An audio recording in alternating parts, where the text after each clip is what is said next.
Hello guys and welcome back to best car pics. നിങ്ങൾ ചിലപ്പോൾ ഈ അടുത്ത് ഒരു ന്യൂസ് കണ്ടു കാണുമായിരിക്കും. VAG ഗ്രൂപ്പ് അഥവാ നമ്മുടെ ഫോക്സ് വാഗൻ ഗ്രൂപ്പിന് ഇന്ത്യയിൽ 12,000 കോടി രൂപയുടെ പിഴ നമ്മുടെ ഇന്ത്യൻ ഗവൺമെൻറ് ചുമത്തിയിട്ടുണ്ട് എന്നുള്ളത്. ചിലപ്പോൾ അതെന്താണ് എന്നുള്ളത് നിങ്ങൾക്ക് ഡീറ്റെയിൽ ആയിട്ട് മനസ്സിലായി കാണില്ലായിരിക്കും. നമ്മൾ അത് തന്നെയാണ് ഇന്നത്തെ വീഡിയോയിലൂടെ നോക്കാൻ പോകുന്നത്. സോ നമുക്കറിയാം ഫോക്സ് വാഗൻ എന്ന് പറഞ്ഞു കഴിഞ്ഞാൽ പണ്ട് മുതലേ തന്നെ ഇന്ത്യയിൽ ഒരുപാട് വാഹനങ്ങൾ ഇമ്പോർട്ട് ചെയ്തുകൊണ്ടിരുന്നൊരു കമ്പനിയാണ്. മിക്ക കമ്പനികളും ഇപ്പോൾ ഇന്ത്യയിൽ തന്നെ ഒരുപാട് നമ്മുടെ മാനുഫാക്ചറിങ് ചെയ്ത്, അതായത് ലോക്കലി മാനുഫാക്ചർ ചെയ്യുന്ന ഒരുപാട് കമ്പനികളുണ്ട്. പക്ഷേ എന്നാൽ ഫോക്സ് വാഗൻ എന്ന് പറയുമ്പം അവർ വന്ന സമയത്ത് നമുക്ക് ഒരുപാട് ഇമ്പോർട്ടൻറ്റ് വണ്ടികളായിരുന്നു തന്നുകൊണ്ടിരുന്നത്. പോളോയുടെ ഒരു പ്ലാറ്റ്ഫോം വന്നപ്പോഴാണ് ഇന്ത്യയിൽ കുറച്ചൊക്കെ ഒരു ലോക്കലൈസേഷൻ തുടങ്ങിയത്. അത് കഴിഞ്ഞ് ഇപ്പോൾ നമുക്ക് ടൈഗണും അതുപോലെ വിർട്ടസും പിന്നെ ഇപ്പം സ്കോഡ നോക്കുകയാണെങ്കിൽ നമ്മുടെ കുഷാക്ക് അതുപോലെ സ്ലാവിയ ഇതൊക്കെ ലോക്കലൈസ്ഡ് ആണ്. കൈലാക്കിന് വരാൻ പോകുന്ന ലോക്കലൈസ്ഡ് ആണ്. പക്ഷേ എന്നാൽ ലോക്കലൈസ്ഡ് അല്ലാത്ത കുറേ വാഹനങ്ങൾ അവർ ഇതിന് മുന്നേ വിറ്റിട്ടുണ്ട്. ഇപ്പോൾ നമ്മുടെ ജെറ്റ് ആയിക്കോട്ടെ, ചിലതൊക്കെ CKD ആയിരുന്നു, ചിലതൊക്കെ CBU റൂട്ട് വഴി വന്നിരുന്ന വണ്ടികളാണ്. ഇതിൽ അവർ തട്ടിപ്പ് നടത്തിയിരിക്കുന്നത് CBU റൂട്ട് വഴി വന്ന വണ്ടികൾക്കല്ല, CKD റൂട്ട് വഴി വന്ന വണ്ടികൾക്കാണ്. ഇപ്പോൾ നിങ്ങൾക്ക് മനസ്സിലായി കാണുമായിരിക്കും, ഇമ്പോർട്ട് റിലേറ്റഡ് ആയിട്ടുള്ള ഒരു പ്രശ്നമാണ് ഇവർക്കെതിരെ വന്നിരിക്കുന്നത്. തട്ടിപ്പ് എന്ന് പറഞ്ഞു കഴിഞ്ഞാൽ നമ്മളെ സംബന്ധിച്ചിടത്തോളം, അതായത് കസ്റ്റമേഴ്സിനെ സംബന്ധിച്ചിടത്തോളം വലിയൊരു ഇതായിട്ട് പറയേണ്ട കാര്യമില്ല. കാരണം ടാക്സ് വെട്ടിച്ചതിൻ്റെ പേരിലാണ് ഇവരെ ഈ ഒരു വലിയ ഫൈൻ ഇപ്പോൾ ചുമത്തിയിരിക്കുന്നത്. സംഭവം എന്താണെന്ന് ഞാൻ പറഞ്ഞുതരാം. ഇപ്പോൾ നമ്മൾ ഇന്ത്യയിലേക്ക് ഒരു വണ്ടി, നമ്മൾ നല്ലൊരു കമ്പനി ഇന്ത്യയിലേക്ക് ഒരു വണ്ടി CKD ആയിട്ട് ഇമ്പോർട്ട് ചെയ്ത് വരുത്തുകയാണെങ്കിൽ 30 to 35% ആണ് അതിൻ്റെ അകത്ത് ഈ ഒരു കമ്പനി കൊടുക്കേണ്ട ടാക്സ് എമൗണ്ട് വരുന്നത്, അതായത് വണ്ടിയുടെ പ്രൈസിൻ്റെ. ഓക്കെ, പക്ഷേ എന്നാൽ ഇപ്പോൾ ഓരോ പാർട്ടായിട്ട്, ഇപ്പോൾ CKD എന്ന് പറഞ്ഞാൽ തന്നെ വണ്ടി ഡിഫറൻ്റ് ആയിട്ടുള്ള പാർട്സിൽ കൊണ്ടുവരികയാണ്.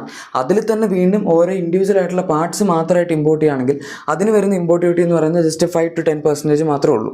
ഇതിലിപ്പോൾ ഇവർ ചെയ്തിരിക്കുന്നത് എന്താണെന്ന് വെച്ച് കഴിഞ്ഞാൽ, ഒരു ഫുൾ വാഹനം, അതായത് നമ്മളിപ്പം ഫുള്ളി ഇമ്പോർട്ട് ചെയ്ത് അതിന് മുന്നേ CBU റൂട്ട് വഴി വണ്ടികളുടെ വരുന്ന ഇമ്പോർട്ട് ഡ്യൂട്ടിയും കൂടി നിങ്ങൾ അറിയണം. അതിന് 100% ആണ് ടാക്സ് വരുന്നത്. അതായത് വണ്ടിയുടെ എന്താണോ പുറത്തുള്ള എമൗണ്ട്, ഇപ്പോൾ 40 ലക്ഷം രൂപയുടെ ഒരു വണ്ടിയാണ് പുറത്ത് വരുന്നതെങ്കിൽ, 40 ഡോളറിൽ ഏത് എമൗണ്ട് ആണെന്ന് വെച്ചാൽ അതിൻ്റെ ഡബിൾ ടാക്സ് സിസ്റ്റം ആണ് ഉള്ളത്. 40 ലക്ഷം രൂപയുടെ വണ്ടി ഇന്ത്യയിൽ വരുമ്പോഴേക്കും 80 ലക്ഷം ആവും. പിന്നെ അതിൽ കമ്പനിയുടെ ലാഭം അതുപോലെ ഡീലർഷിപ്പിൻ്റെ ലാഭം ഇതെല്ലാം കൂടെ നോക്കി വരുമ്പോഴേക്കും ചിലപ്പം എക്സ്ഷോറൂം പ്രൈസ് ഒരു 40 lakhs വരുന്ന വണ്ടിക്ക് 85 to 90 lakhs വരെയൊക്കെ പോകാൻ ചാൻസ് ഉണ്ട്. പക്ഷേ എന്നാൽ ഇവരിപ്പോൾ ചെയ്തിരിക്കുന്നത് എന്താണെന്ന് വെച്ചാൽ, ഇതുപോലെ ഒരു ഫുൾ വണ്ടി, അതായത് ഇമ്പോർട്ട് ചെയ്ത് ഫുള്ളി ഇമ്പോർട്ടഡ് ആയിട്ട് CBU റൂട്ട് വഴി കൊണ്ടുവരേണ്ട വണ്ടി അവർ ഇൻഡിവിജ്വൽ പാർട്സ് ആണ് കൊണ്ടുവരുന്നത് എന്ന് പറഞ്ഞ പേരിൽ റെക്കോർഡിക്കലായിട്ട് കാണിച്ചിട്ട് അത്രയും ടാക്സ് മാത്രമേ പേ ചെയ്തിട്ടുള്ളൂ. അതായത് ഈ പറയുന്ന 5 to 10% ടാക്സ് മാത്രമാണ് അവർ ചില വാഹനങ്ങൾക്ക് കൊടുത്തിട്ടുള്ളത്. ഇതിപ്പം റൂട്ടേഴ്സ് റിപ്പോർട്ട് ചെയ്തതനുസരിച്ച് കഴിഞ്ഞ മാസം സെപ്റ്റംബറിൽ നടന്നിരിക്കുന്ന ഒരു സംഭവമാണ്. അതിനകത്താണ് അവർ ഒരു ഫുൾ വണ്ടി ആസ് സച്ച് ഇങ്ങനെ ടാക്സ് അടയ്ക്കാതെ, അതായത് ഫുള്ളി ഇമ്പോർട്ടഡ് വാഹനത്തിന് ടാക്സ് അടയ്ക്കാതെ അതിന് പകരം CBUവിൻ്റെ ടാക്സും അതും അതിൽ തന്നെ സിംഗിൾ ഒരു പാർട്ടിന് ടാക്സ് മാത്രം അടച്ച് കൊണ്ടുവന്നിരിക്കുന്നത്. ഇപ്പം CKD ആയിട്ട് തന്നെ കൊണ്ടുവരുന്ന വണ്ടികളുടെ പാർട്സിന് വരുന്നത് 30 to 35% ആണെന്നുള്ള നമ്മൾ ഓൾറെഡി പറഞ്ഞു. അതുപോലും കൊടുക്കാതെയാണ് ഇവർ ഈ ചെറിയ ടാക്സ് എമൗണ്ടിൽ വണ്ടി കൊണ്ടുവന്നിരിക്കുന്നത്. അതുകൊണ്ട് തന്നെ കമ്പനിക്ക് മാക്സിമം ലാഭം കിട്ടും. കാരണം അവർ ഒറിജിനലി വെച്ചിരിക്കുന്ന പ്രൈസ് എന്ന് പറയുന്നത് ഇതിൻ്റെ CBU വഴി കൊണ്ടുവരുമ്പോഴുള്ള പ്രൈസ് ആയിരിക്കും. കാരണം നമുക്ക് അതേ കാണിക്കാൻ പറ്റില്ല, അതായത് കമ്പനിക്ക് ആ ഒരു എമൗണ്ടേ കാണിക്കാൻ പറ്റുള്ളൂ. അല്ലാതെ നമുക്കിപ്പോൾ കൺസ്യൂമേഴ്സിന് അവർ വില കുറച്ച് തരാം എന്ന് പറഞ്ഞു കഴിഞ്ഞാൽ അപ്പം തന്നെ അവിടെ ക്വസ്റ്റ്യൻ മാർക്ക് വരും. കാരണം എങ്ങനെയാണ് ഇത്തരം വില കുറഞ്ഞ് അവർക്ക് വണ്ടി നമുക്ക് തരാൻ പറ്റുമെന്നുള്ളത്. പക്ഷേ ഇവർ നമുക്ക് തരുന്നത് CBU വഴി വരുന്ന വണ്ടിയുടെ അതേ എമൗണ്ട് ആയിരിക്കും. പക്ഷേ എന്നാൽ ശരിക്കും വരുന്ന എമൗണ്ട്, കമ്പനിക്ക് വരുന്ന എമൗണ്ട് ചിലപ്പോൾ 50 lakhs ഒക്കെ ആയിരിക്കും, നേരത്തെ നമ്മൾ പറഞ്ഞ ആ 40 lakhsൻ്റെ വാഹനത്തിൽ. അങ്ങനെ അവർക്ക് അത്രയും മാക്സിമം പ്രോഫിറ്റ് വരും ആ ഒരൊറ്റ വാഹനം വിൽക്കുകയാണെങ്കിൽ തന്നെ. ഇതാണ് ഫോക്സ് വാഗൻ നടത്തിക്കൊണ്ടുവരുന്ന തട്ടിപ്പ്.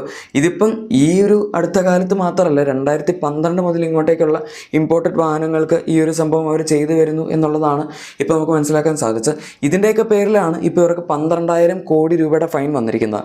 ഈ 12,000 കോടി രൂപ എന്ന് പറയുന്നത് $1.4 billion ആണ് ഫൈൻ വന്നിരിക്കുന്നത്.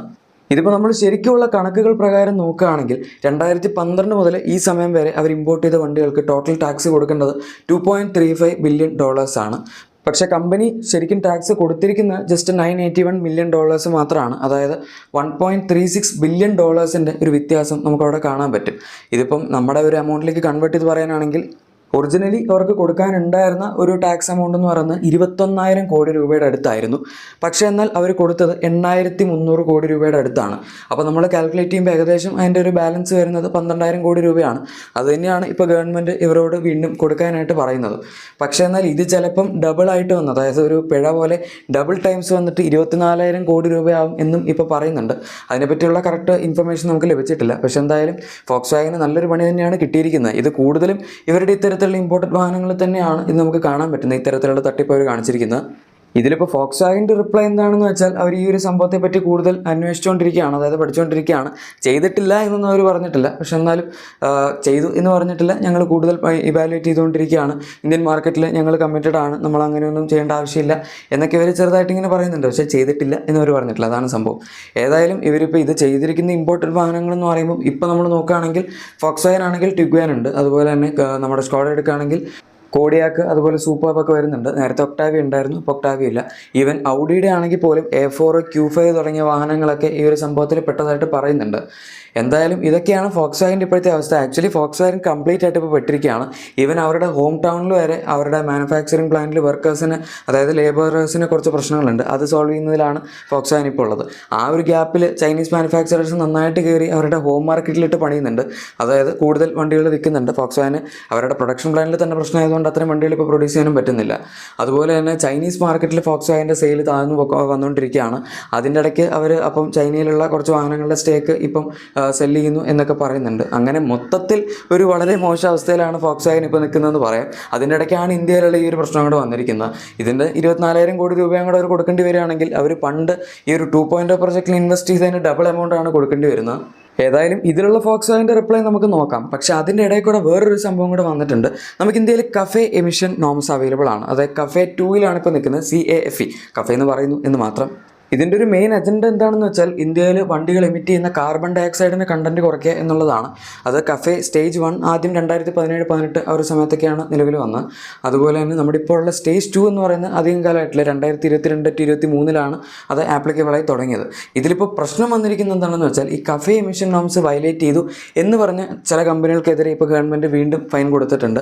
അതിലും ഒരുപാട് കമ്പനികളുണ്ട്, നമ്മുടെ ഫോക്സ് വാഗനൊക്കെ അതിലുണ്ട്. ഇതിപ്പോൾ ഏറ്റവും കൂടുതൽ എമൗണ്ട് വന്നിരിക്കുന്നത് ഹ്യുണ്ടായിക്കാണ്. 2,837.8 കോടി രൂപയാണ് ഹ്യുണ്ടായിക്ക് കഫേ നോംസ് എമിഷൻ വയലേറ്റ് ചെയ്തതിൻ്റെ ഒരു ഇത് വന്നിരിക്കുന്നത്. ചിലപ്പോൾ അവർക്ക് ഡീസൽ എഞ്ചിൻസ് ഒക്കെ ഇപ്പോഴും നിലവിലുള്ളതുകൊണ്ടായിരിക്കും, മിക്ക കമ്പനികളും ഡീസൽ എഞ്ചിൻസ് വിട്ടു. പക്ഷേ ഇപ്പോഴും നമ്മുടെ ഹ്യുണ്ടായും കിയയും ഒക്കെ ഇതിൻ്റെ അകത്ത് എംപ്ലോയിഡ് ആണ്. ആക്ച്വലി ഡീസൽ വണ്ടികൾ കൂടുതൽ വരുന്നവർക്കാണ് ഇത് ഈ ഒരു പ്രശ്നം കൂടുതലായിട്ട് എമൗണ്ടിൽ വന്നിരിക്കുന്നത്. സെക്കൻഡ് നിൽക്കുന്ന മഹീന്ദ്രയാണ്, അവർക്കും ഡീസൽ വണ്ടികളുണ്ട്.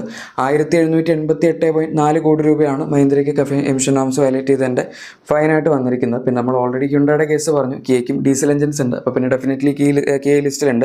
തേർഡ് പൊസിഷനിൽ നിൽക്കുന്ന കിയ ആണ്.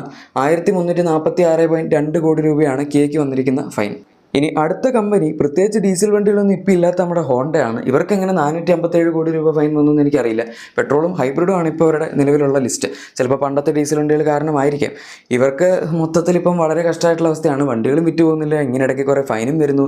ഇനിയിപ്പോൾ പുതിയ ജനറേഷൻ അമേസ് വന്ന് എന്തെങ്കിലുമൊക്കെ സംഭവിച്ചാലേ ഹോണ്ടയ്ക്ക് പച്ചവടിക്കാൻ വീണ്ടും പറ്റുള്ളൂ. ഏതായാലും അടുത്ത കമ്പനി റെനോ ആണ്. 438.3 കോടി രൂപയാണ് ഇവർക്ക് വന്നിരിക്കുന്ന ഫൈൻ എമൗണ്ട്. ഇനി അടുത്തതാണ് നമ്മുടെ സ്വന്തം സ്കോഡ. ഇവർക്കിപ്പം നിലവിൽ പെട്രോൾ എഞ്ചിൻസ് മാത്രമേ ഉള്ളൂ. സ്കോഡ ആയാലും ഫോക്സ് വാഗൻ ആയാലും 2020 മുതൽ ഒരു ഡീസൽ എഞ്ചിൻസ് കൊടുത്തിട്ടില്ല, അല്ല ചിലപ്പോൾ ഈ ഒരു എമൗണ്ടിൽ നിൽക്കില്ലായിരുന്നു, കൂടുതൽ പോയനെ. ഏതായാലും ഇപ്പോൾ അവർക്ക് ജസ്റ്റ് 248.3 കോടി രൂപ ഇതിന് ഫൈൻ വരുന്നുള്ളൂ. 24,000 കോടിയും 12,000 കോടിയൊക്കെ വെച്ച് നോക്കുമ്പോൾ ഇതൊക്കെ നിസ്സാരം, അതുകൊണ്ട് വിഷയം ഉണ്ടാവില്ല. എന്തായാലും എല്ലാ പ്രശ്നങ്ങളും കൂടെ അവർക്ക് ഒരുമിച്ച് തന്നെയാണ് കിട്ടുന്നത്, അതിലൊരു കുഴപ്പമില്ല. ഇനി അടുത്ത കമ്പനി വരുന്നത് നിസാനാണ്. നിസാനും പ്രത്യേകിച്ച് ഡീസൽ എഞ്ചിൻസ് ഒന്നും ഇപ്പോൾ ഇല്ല, പണ്ട് 2020 മുന്നേ ഉണ്ടായിരുന്നു. ഏതായാലും ഇപ്പം 172.3 കോടിയാണ് ഇവർക്ക് വന്നിരിക്കുന്ന ഫൈൻ. ആൻഡ് ലാസ്റ്റ് ആൻഡ് ഫൈനലായിട്ട് ഫോഴ്സ് മോട്ടോഴ്സ്. ഇവർ ആകെപ്പാട് ഗുർക്കയും പിന്നെ കുറച്ച് കമേഴ്ഷ്യൽ വാഹനങ്ങളാണ് ഇന്ത്യയിൽ വിൽക്കുന്നത്. അതിൽ 1.8 crores ഇവർക്ക് വന്നിരിക്കുന്ന ഫൈൻ. അത് പിന്നെ ഇത് പാസഞ്ചർ കാസിന് മാത്രമേ ഉള്ളൂ. 3,500 kg താഴെ വെയിറ്റ് വരുന്ന പാസഞ്ചർ കാസിനാണ് ഇത് അപ്ലൈ ആകുന്നത്. അതിൽ ഇവരുടെ കമേഴ്ഷ്യൽ വാഹനങ്ങളില്ല. കമേഴ്ഷ്യലുണ്ടായിരുന്ന പണി കിട്ടിയേനെ. ഇതിപ്പോൾ ഗുർക്കയുടെ സെയിലൊക്കെ വളരെ കുറവായതുകൊണ്ടായിരിക്കും ഡീസൽ മാത്രം ഉണ്ടാക്കിയിട്ടും ഇത്രയും കുറവ് ഫൈൻ വന്നത്. എന്തായാലും ഗൈസ്, ഈ സംഭവങ്ങളെ പറ്റിയുള്ള നിങ്ങളുടെ അഭിപ്രായം എന്താണ് എന്ന് തീർച്ചയായും താഴെ കമൻസിൽ പറയാം. വീഡിയോ ഇഷ്ടപ്പെട്ടെങ്കിൽ ഉറപ്പായും ലൈക്കും സബ്സ്ക്രൈബും ഷെയറും ഒക്കെ ചെയ്തേക്കാം. നമുക്ക് മറ്റൊരു വീഡിയോയിൽ കാണാം. Thank you for watching my video and good bye.